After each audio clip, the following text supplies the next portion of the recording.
This one is all about football, so celebrate with Red and all the boys as the Cardinals march into the state tournament. There is no way to contain your excitement as the journey continues. Sports Night is next. Hello, everyone, and welcome to a very, very special Sports Night. This one all about the Section 7 5A football champions from Coon Rapids High School. God, it feels good to say. I couldn't be more excited, and obviously this is going to be a great show, we hope, obviously, and what a great opportunity for this program to continue to grow and continue to move forward. It was a fun win the other night, but as I said in the intro, the journey continues. Yeah, it was a huge win, and the feeling continued throughout the whole weekend. Of course, I live in the community. I have a child that goes to school the same age, but my whole Facebook was pure Coon Rapids congratulations all day on Saturday, and I run into some people on Sunday, and that's all they want to talk about. Oh, absolutely. Mine was as well, and rightly so. That's all they should be talking about, because this was a fun win, I mean, for this program, and it just goes back to when they first started the two-a-days and how much hard work that they've put in, and it all comes to this. And I mean, you talk about it being a storybook. It really was a chapter out of storybook. I'm not going to say a storybook ending, because as you mentioned, this is just the beginning. They're not done. But I tell you what, there were so many great storylines Friday night, and we're not going to have anywhere near enough time to talk about it all. We are going to talk about the football game. We're going to take a look at the brackets, and then we're going to get a chance to talk to head coach Nick Rustin. I mean, this isn't an hour show.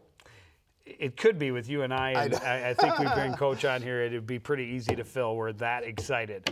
I can't lie, though. I was more than a little nervous all day on Friday, and the game kept me that way until the very end, and the Cardinals hoisted the trophy. It was a long time coming for Cardinal Nation. It had been a decade since Coon Rapids even made it to a section final, while Andover on the other sideline had been to state 4 times in the last 6 seasons.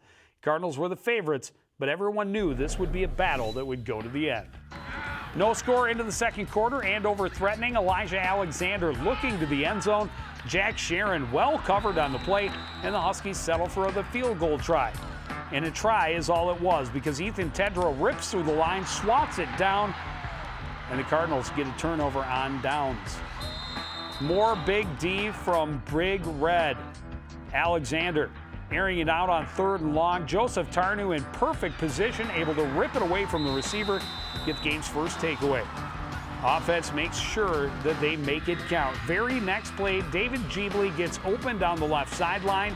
This is a 47-yard scamper that gets the Cardinals deep into Huskies territory, and they were not about to let the opportunity pass them by. Van Holzen on play action finds Lucky Morange over the middle.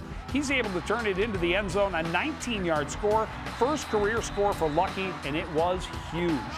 Cards missed the 2-point conversion but led 6-0. Cardinals trying to add to it late in the half.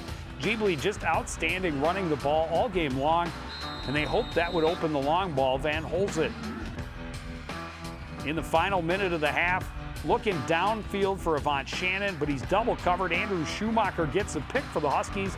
Great return was all for naught. Illegal block in the back brings it back. Still, Coon Rapids up 6-0 at the half. They get the offense going again in the third. Quick slant to Sonny Tao. He had 6 catches for 49 yards. That led to another score. Jeebley up the middle for the 9-yard TD. He had 170 yards in the game. And how about a little 2-point trickery? This handoff goes to Jordan Doe. He's going to throw back to Jake Van Holzen. Coon Rapids up 14-0. But this one was far from over. Late in the third quarter, Alexander stretching the defense again. This time he connects with a go-go AF. He sets the Huskies up deep in the Cardinals' end. And that led to an Andover score early in the fourth quarter. Alexander finds Keaton Lukum on the comeback route, and it got the Huskies on the comeback trail. Huskies grabbed the momentum with that score. Dylan Frost breaks this one for a big gain. He was held mostly in check, but this one gets him out to midfield. Defense holds. Huskies forced into a 4th and long, line up to punt, but it's a fake. Ryan Hostad throws long down the right sideline, and it's complete. Keeps the drive alive and the momentum on the visitor's sideline. They're able to punch it into even the score. Frost forces his way to the goal line on this play. Took a while before that signal came in, but it did tie the game at 14 with a little more than 5 minutes remaining. And that was enough. Jordan Doe makes the catch of the season late in the fourth. A diving catch at the 1-yard line. Cardinals held. It doesn't do it justice. You got to watch that replay about 5 times. Unbelievable catch right down to the 1-yard line. Cardinals have to go for 3. 23-yard field goal attempt by Alex Findlay. May have been tipped, but it gets through, and the Cardinals lead with 43 seconds left. Huskies had time to take some shots, and this one could have changed the game. Alexander with Luca behind the defense, but he can't bring it in.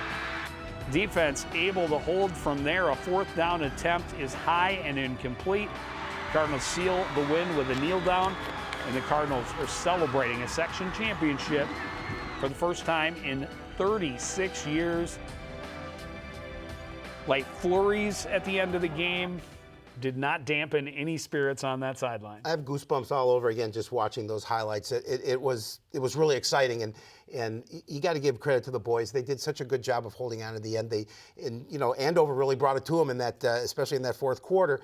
And this is an opportunity for them to learn from those things. And just the fact that the defense came up big at times, the offense played well. It was a complete game. And then the special teams. I mean, Coach will tell you every time you've got to have 3 parts of the game working all together: defense, offense, and special teams, and it did. Special teams, huge. Tedrow with the block, and then Findlay with the make late in the game with 43 seconds left. I got so worried because the whole sideline erupted and the fans were cheering. It's like there's still 43 seconds left. Yeah. And that catch, Lukem, I think, makes that more often than not. I would think so. And I could have very much changed the game, but it didn't. It didn't. And the Cardinals, who had not beaten an Andover team since 2011, beat them at the biggest time. The Huskies lose in the section championship for the 2nd straight year. Coon Rapids a chance to do something, and the great opportunity to face a known opponent in the quarterfinal round. They will play Spring Lake Park, who got there by beating Robbinsdale Cooper. That's the exciting part. I mean, you've got film. I mean, of course, they have film on the Cardinals as well, but you've got film on your opponent, a team that you've beaten, so going into this game, you've beaten them once, you can beat them again. It's not that old adage where the 3rd time is tougher. This is the 2nd time, so this is a team on turf, and that's something the Cardinals typically don't play, although they played a handful of games on turf this year. That's not their home field. But it just accentuates the athletes on this team. Well, and a look at some of the others in the lineup: Chaska, Matamidi, Elk River, Moorhead, and then St. Thomas Academy and Owatonna. And I'll tell you, as I look at that, I hope to see the Cardinals get 2 repeat games, because I'd like to see them match up with the St. Thomas Academy Cadets in the state championship. Wouldn't that be fun? That would be amazing. And if Elk River plays St. Thomas, that should be a good game as well. And Chaska's got a good. I mean, there are a lot of good teams that you get to this point. 8 teams. If you get to this point, you're playing pretty well. You've got a lot of things working for you. The Cardinals certainly have really sparked the enthusiasm of the community, and they're going to get a lot of support as they move forward into the state tournament. Game 1 is at Osseo at noon on Saturday. And, of course, we can't bring that to you live. Be there. But we will have it to replay. A couple of other notes before we go to break, and then we're going to have Coach Rustin out, talk to the coach a little bit about the success so far this season, and also, the upcoming contest. Congrats go out to the competitive cheer team that won their regional over the weekend. They are on their way to nationals in Florida, so congratulations to them. And then swimming and diving had a couple of weeks off, but they've got their section tournament coming up the end of this week, hoping to send a couple of girls to next week's state tournament. We'll take a short break, and then we're going to talk with head coach Nick Rustin about this exciting Coon Rapids football team. Don't go away.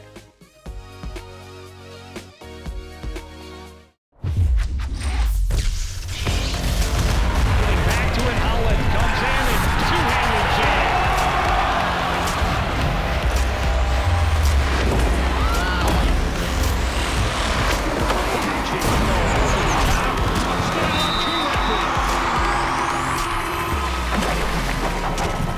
Yes.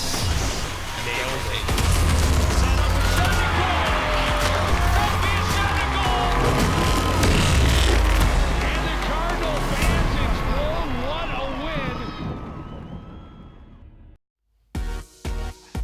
Welcome back to a very special edition of Sports Night. We are celebrating the Coon Rapids Cardinals Section 7 5A football championship.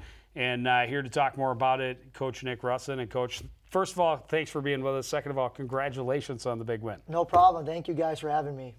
A lot of fun so far. It's, obviously there was an article I read and they had talked to Miles after the game, and he said, no one expected us to even be in this game, and we're not done.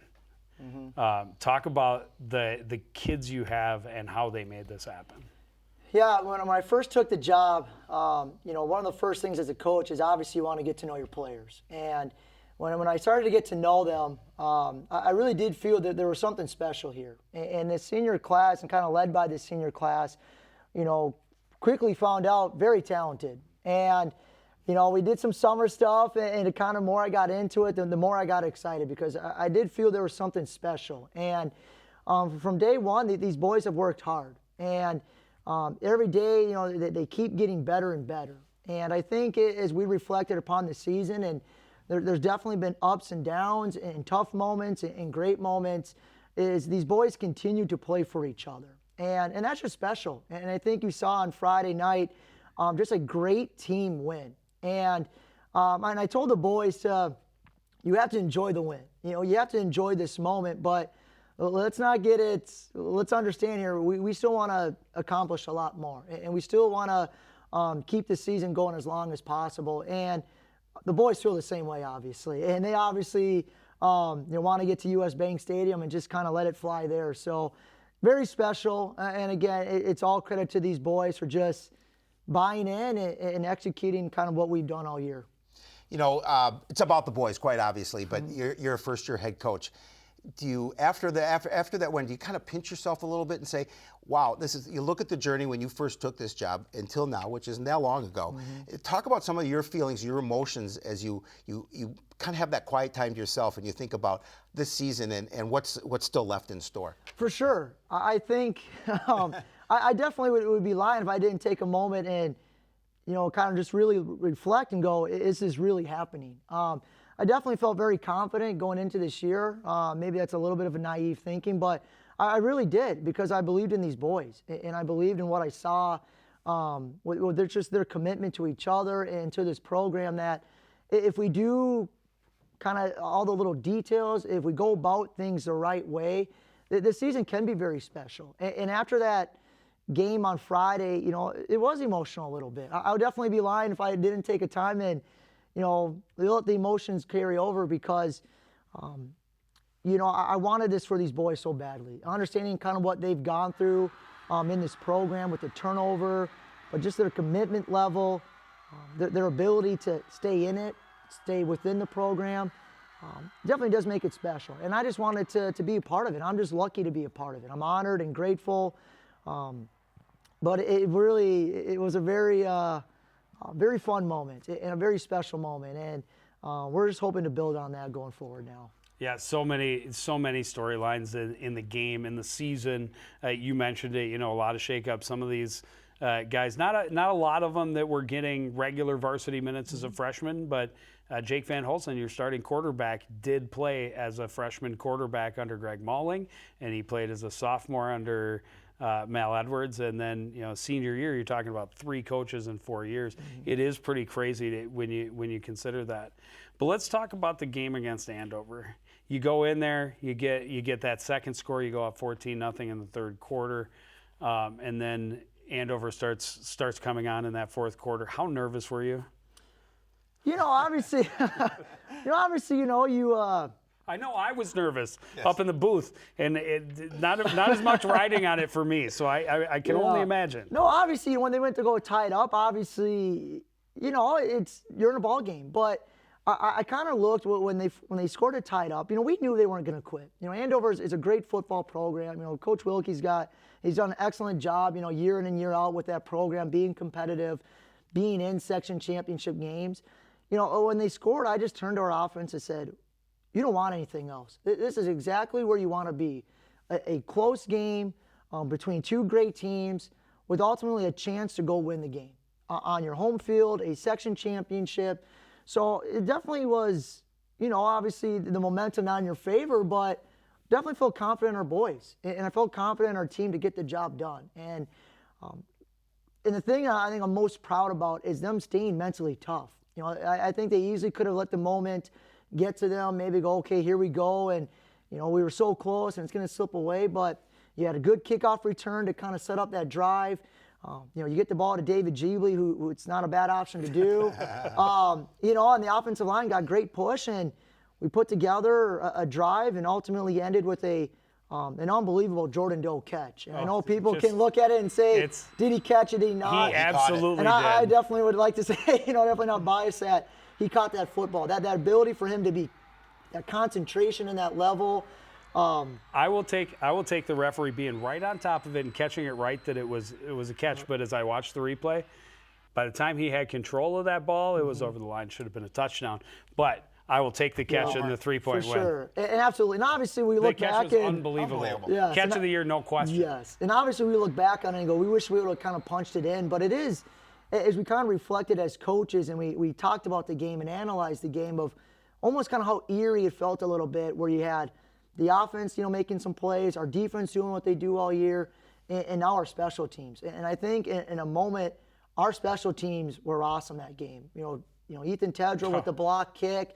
I think that kind of gets forgotten a little bit. I think Joseph Tarnu had one of his best nights of punting. And his interception was outstanding. Yes. There were so many huge plays in that game. And it's just, that's big-time players making big-time plays. And, again, I'm just happy for our boys of how they kind of all phases of the game came to fruition there, and just a lot of fun. It really was.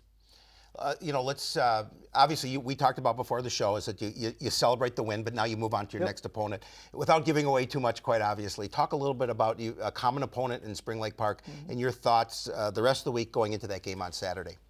Good football team. They ever since we played them, and they haven't lost. And I think each week, you watching the film, they've gotten better and better. And I think it's a team right now playing with a lot of confidence. You talk about a common opponent. We do kind of know their scheme. We know what they're going to run, but they also know our stuff too. And so, we're excited. I think Spring Lake Park's, anytime you can play kind of your metro rival teams, I think it brings a little bit more juice to the table, which is fun. And, we just understand that, even though we beat them earlier in the season, anyone can beat anyone. You guys mentioned earlier on the show, every team's here for a reason.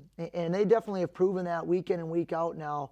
So we just had a good week of practice. We need to invest in watching film, invest in our game plan, kind of be sharp, be focused, but also too a little bit keep enjoying them in the moment. Enjoy getting to this point, and then hopefully by Saturday the preparation's done and we're ready to go.